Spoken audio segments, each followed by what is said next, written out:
Hello and welcome to the Old and In the Way podcast. Today's Tale of Tales is about Mike Pickel, a dear friend of mine.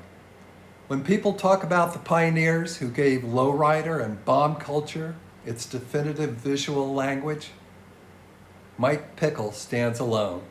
He was an elite technical craftsman, a master of the airbrush, and a visionary who took automotive subculture out of the garage and elevated it onto living room walls, magazine spreads, and gallery shows. Long before his art was celebrated in fine art spaces, Mike lived the culture every single day. He didn't just paint the lifestyle, he embodied it with a sharp wit, a deep reverence for custom cars, and an unmistakable sense of adventure.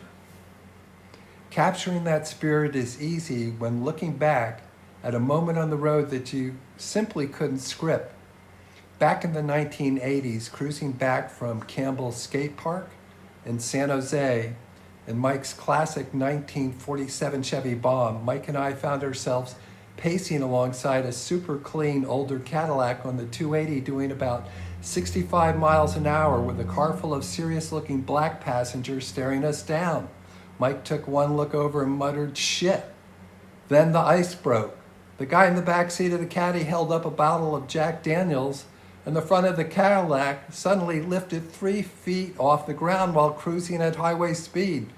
Not missing a beat, I raised a beer to toast him, and Mike hit the switches to pop the front of the bomb 3 feet up to match.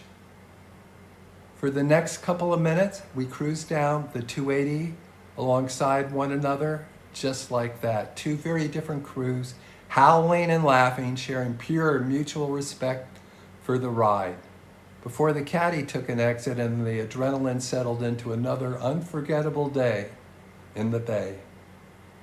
That was Mike. Whether he was behind the wheel of his 47, holding court with fellow artists, or welding an Iwata airbrush to render hyper-realistic chrome reflections on hot press board, he approached life with style, soul, and a fierce appreciation for the craft.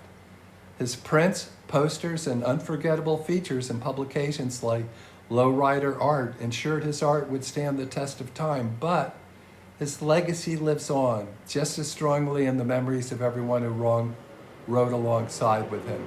He leaves behind a trail of brilliantly painted metal, roaring engines, and endless stories of a life fully lived. A while back, I gave Mike a call. His phone was no longer in service. I emailed him. It was also no longer active. So I Googled and learned of Mike's passing. I'm 75 years old. I have a pretty good idea how this works. Mike was introduced to me by Alton Kelly, the Grateful Dead, Journey, and too many other notable rock and roll artists to mention. He even got Mike a job with the rock group Journey, where Mike created the art painting for the cover of a 45 RPM they released. Kelly introduced us when Mike was skating for Hobie Skateboards. He was a professional downhiller and could fly down mountain or city roads. He was unbelievable. I miss you, brother.